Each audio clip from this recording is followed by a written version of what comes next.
I think we have all gotten those calls about our extended warranty on our cars. Um, which, I mean, just ignore that call, right?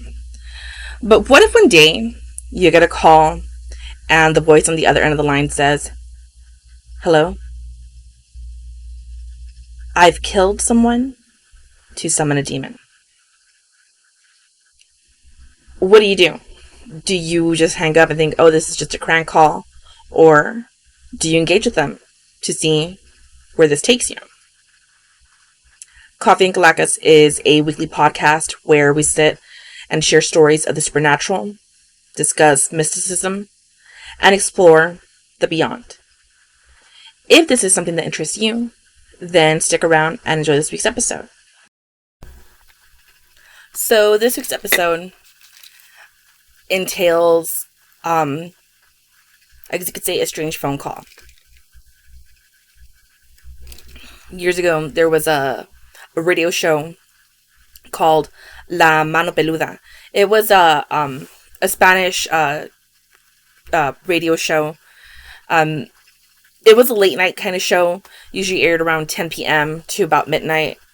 And people would call in and they would share their ghost stories, their scary stories, stories of the supernatural.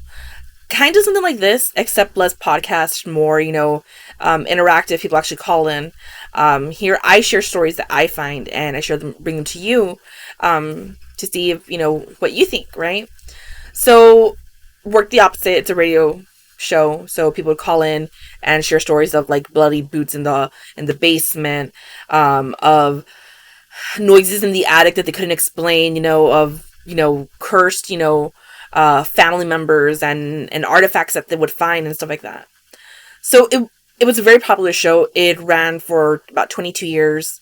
I believe it finally ended because the host of the show ended up dying. And very good show. So the host of the show was this man named Juan Ramon. Very kind man from what I've read. People really liked him. He was very charismatic, very nice. People would describe him as, very comforting. He would try to connect with his callers and really just, I guess like he never really said whether he believed in anything or not, or what he thought, but he always, gave the caller the benefit of the doubt and really tried to help them out as much as he could. So back in 2002, Juan Ramon got a call on his show from a man named Josue Velasquez. Okay. And you're probably thinking, no big deal, whatever, right? And at first, this episode or this show started off like any other. It wasn't a big deal. Guy calls in. He says, "Hi, I've been listening to you for many years. I live in California in the United States, and my family moved here when a few years ago when I was younger, and we were I guess middle class family, and we found some hard times, and we were struggling, so I killed someone to sell my soul to the devil and in order to get money." And I mean, you could take that as, oh my gosh, this dude's pulling your leg, like he's really just trying to get those likes and stuff, right? And I believe if it was like I think now, if I were to hear that story now, in present times with these, TikTok videos going on and everyone's just trying to get those likes and stuff like that, I could say, yeah, I could see that just being, someone pulling your leg, right? It just so happened that in this particular case, Juan Ramon engaged with this guy. He's like, "Okay, well, tell me more. What happened?" So he begins that, saying that he fell in hard times and he was trying to help his family out as much as he could. The only way he knew how, and he said he started to look into some black magic. He said, maybe if I sell my soul to the devil, then I'll be able to have what I need in order to provide with my family. He was the oldest from his siblings, and he wanted to provide to his siblings and help his parents out as much as he could. So he said that he actually found a book on witchcraft. So that book happens to be the Grand Grimoire. The Grand Grimoire, for those who may not know, is a book on black magic. They say it's like the original, that's where you get your spells, where you can speak to Satan and just, do all these kinds of things, right? I've never seen the book, so I don't know.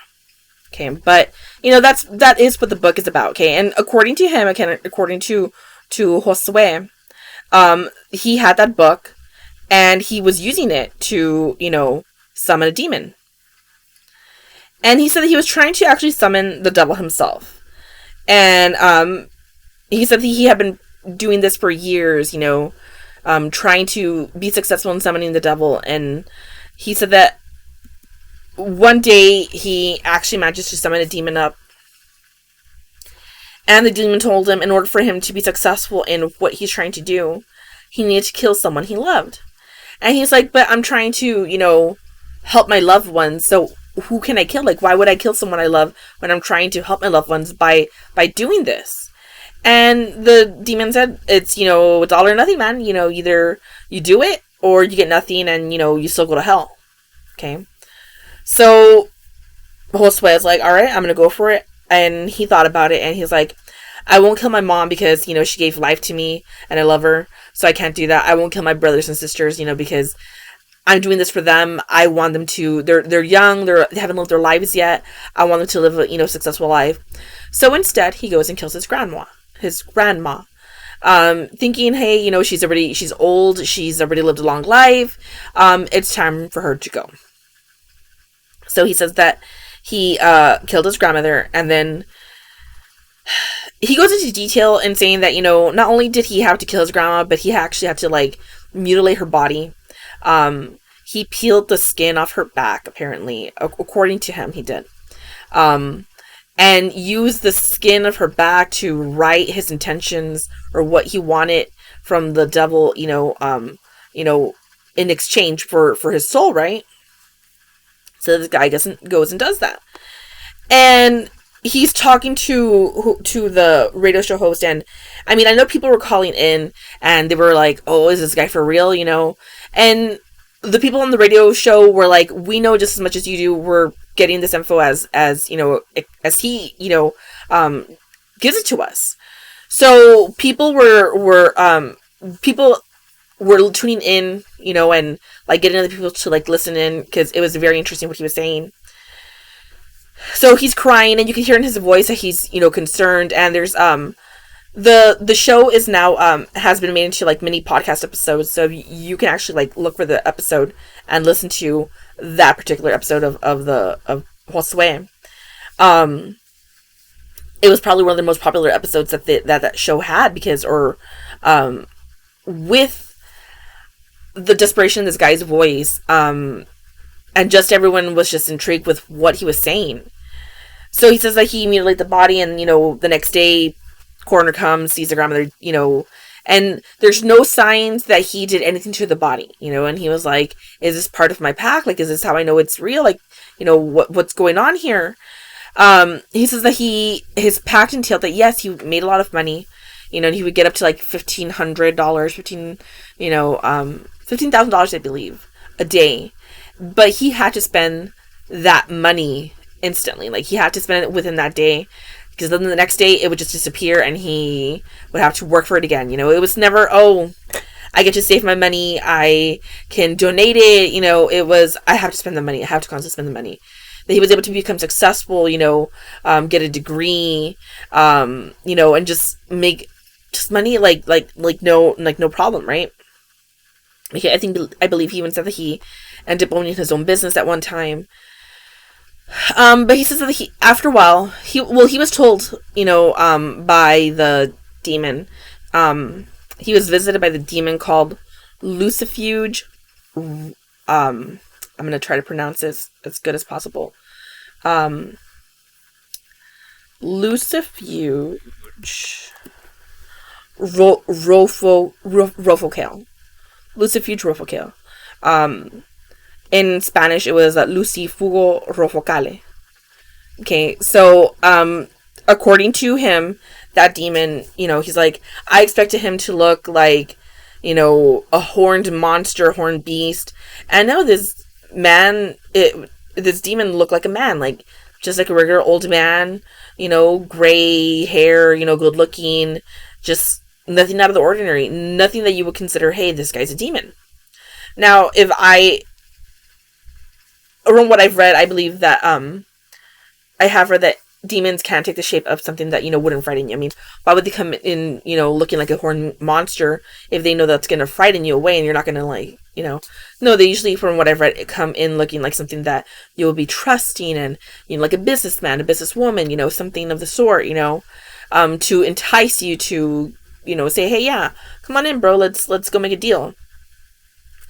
So he said, Lucifuge, apparently is his high demon in the Hell's Court and stuff, and he had powers to cause illness and destruction and whatnot.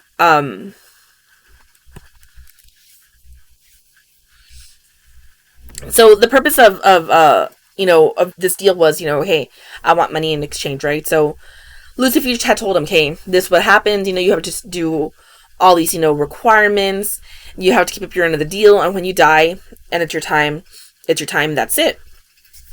So he was like, that's no problem. I believe they told him, if you try to give away your money to someone, your money's going to disappear. They said the day that you see this woman, this pale woman with long black hair and a wide mouth, and I believe it had like one eye in the center of her body or something like that. That means your time is over. You're gonna die. And he was super concerned, always looking over his shoulder, And I mean, I'm not gonna say, hey, that's what you get for making a deal with the devil, but that's kind of what you get for making a deal with the devil.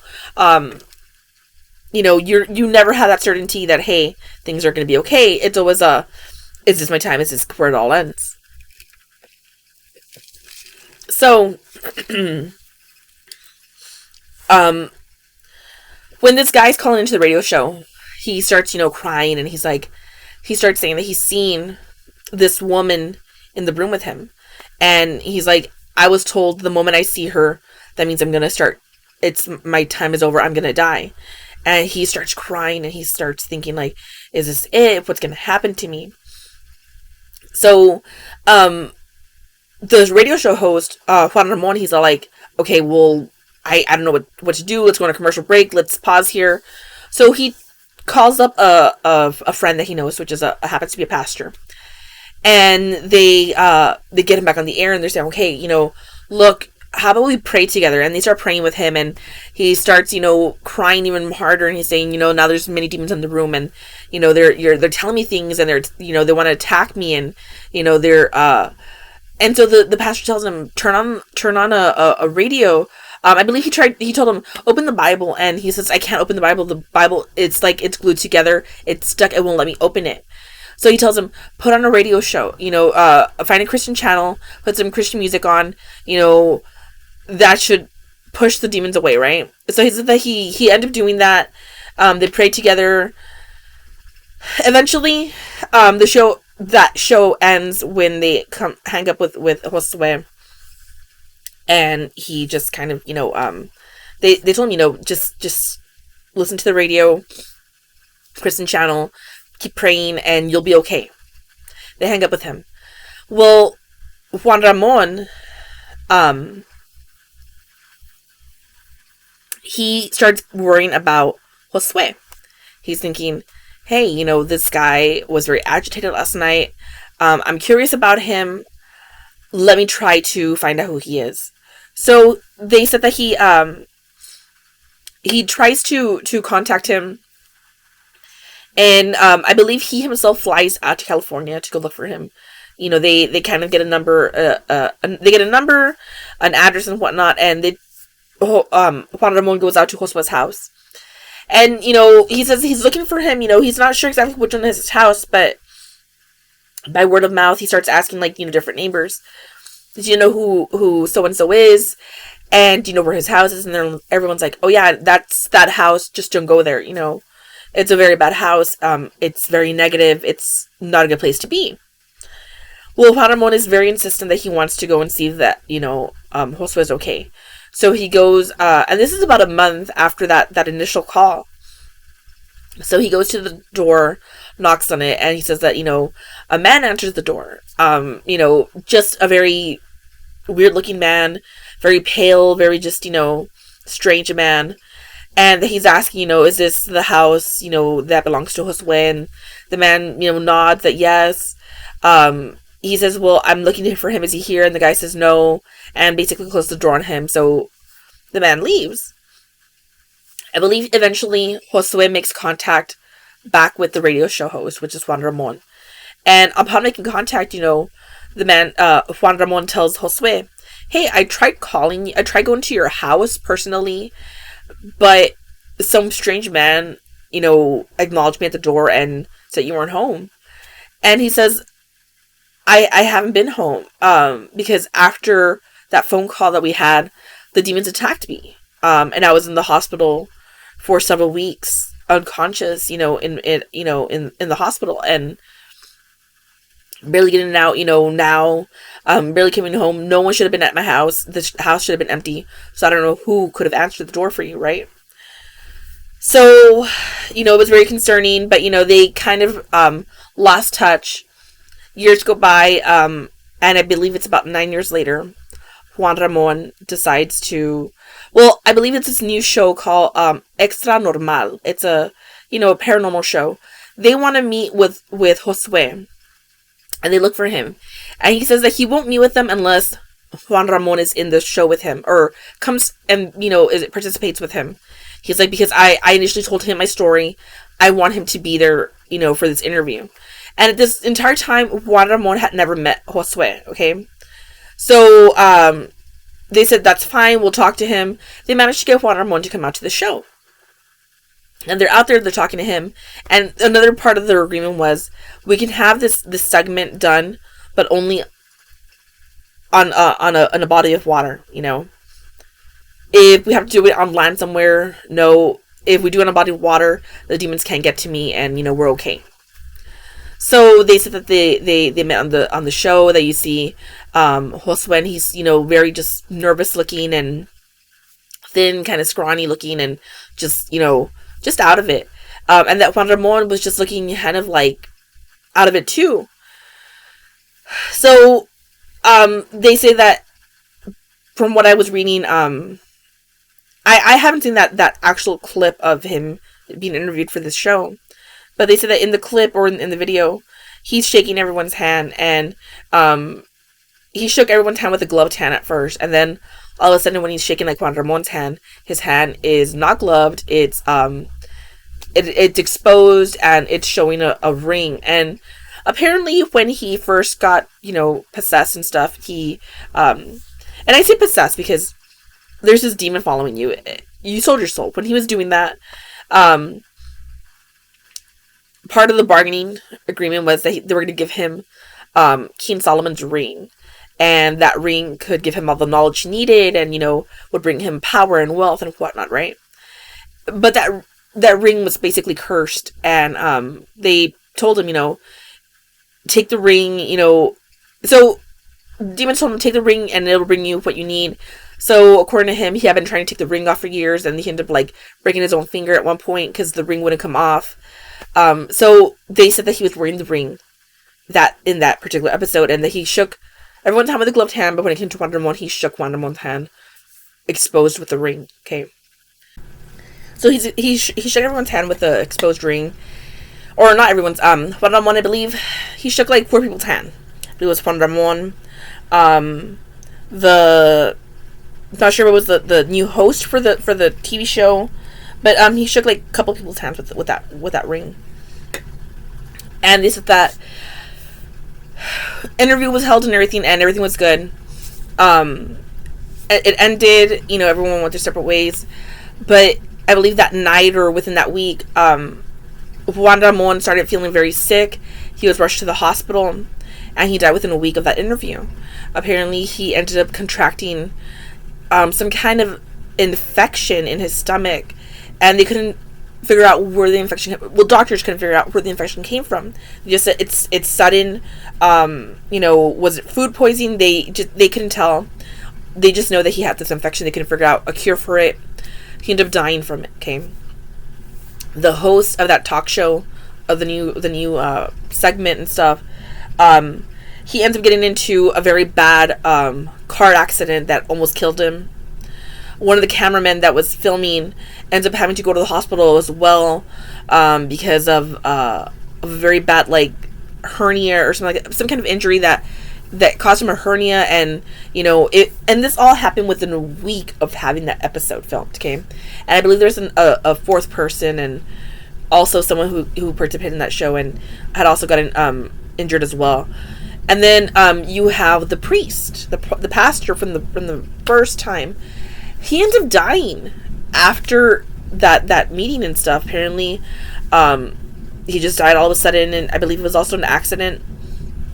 They don't know. They just said it's a very freak accident that he just died, and it was all strange. And people said, apparently Josue is still alive, and they were asking, well, since he's alive, did he sell his soul, or did he exchange their souls in order to live a little longer? I mean, when you're at that point that you're gonna die, people do, not saying dangerous or stupid stuff, but they're willing to bargain, and is it possible that he bargained someone else's soul in exchange for more time on his, right? So they're saying, people comment that, yeah, that's possibly what it is. He decided to exchange his these men's souls, in order to survive a little longer, right? And the thing is that, if Juan Ramon had never gone out to look for him again, that would have been the end of it. But he was the kind of person, apparently, that really cared about people, and he was generally concerned that this guy was losing it, He wasn't sure if this guy was having a mental breakdown, mental health breakdown or what, but, apparently it was something that this guy was crying about. So, I mean, what would you do if you're sitting down, you get that kind of phone call? What do? Do you engage and say, hey, so you're seeing stuff, what are you seeing? What do you mean you killed someone to sell your soul? You killed your grandma? What? I don't know. I mean, I love my grandma very much, and I would have never killed her to exchange my soul for the devil. No. I mean, she was a sweet person, She's the mother of my mother. Why would I? And here's this guy who says, oh, well, she's old, she lived her best life, that's it, let me just take her out while I can. Are you mentally okay? According to him, that no one in his family knew that it was him that had killed his grandma until he actually divulged it on air. And it's how did he not get, arrested by some law official, how? But apparently there was no evidence to convict him or anything like that. But his family stopped talking to him after that incident. They were just upset with him and said, we want nothing to do with you. You're the reason that, grandma died, and, you did it for a few bucks, dude, and you're the only one that benefits from it. Because he couldn't share the money with anyone. The money, he had to be selfish about it and spend it on himself only. So who benefits from this? No one except for him. His family wasn't gaining wealth from it. Possibly he might have helped them to an extent, right? But I mean, this dude sold everyone out just to gain extra dollars, and that is the case of Josue. Would I say it's scary? Yeah, it's a little scary if you're listening. Imagine it's 11 at night and someone's calling in saying, "Hi, just killed my grandma." Hi. It's concerning. I probably would have just, had it been me, despite how scary and good that show would have been, I would have just been like, dude, I'm sorry, it's a little too much. Maybe call the cops. I don't know. Apparently, according to Juan Ramon, he believed that this thing, or whatever he was saying, what Josue was saying was true, because he said that the moment the guy starts calling and starts talking to them, the studio that they're filming in got very cold. The temperature dropped in there, and it was just like seeping in through the floor. He said the strange things started happening in the studio as well that normally just don't go on. And he says that when they're trying to like help him, pray over that demon, to like get rid of that demon, that things just are getting weirder in the studio. So he says that, yeah, he believed it, that this guy was, being truthful, that something was going on there. So, I mean, if you take his word for it that, hey, something like this could have happened, then yeah, it's possible, that this dude was being honest about what he did. And that's just as scary, So it was a very good episode. People really that was probably what sold them the most. That's what got them, popular. Well, they were really popular. They were already popular, mostly with like the late night workers and stuff like that. But people were very into it, and that show was best, remembered for that. And who wouldn't say, hey, that's not a interesting story. And I probably, if I was listening to it, I probably would have been like, hey, someone else listened to this with me, right? But I mean, I'd listen to it then. I've heard snippets of that actual call now, and yeah, you can hear the guy when he's like, his voice is shaking, he sounds concerned, he sounds scary. I've never listened to the full thing just because I'm a little superstitious and I'm afraid to listen to it and summon something here at home. I mean, sometimes when I watch Ghost Adventures, I don't even watch Ghost Adventures at my actual house. I watch it like at a coffee shop just because I'm afraid to summon something here at home. I mean, things are weird. So that was this week's episode. I hope you enjoyed this topic. If you didn't, sorry, too bad. I enjoyed it. So follow Coffee and Calacas on our social media. You can visit our webpage at calacaspod.com. We have links to all our social media accounts there. Remember to like and subscribe for all the latest content. And remember, life begins after coffee. Thank you.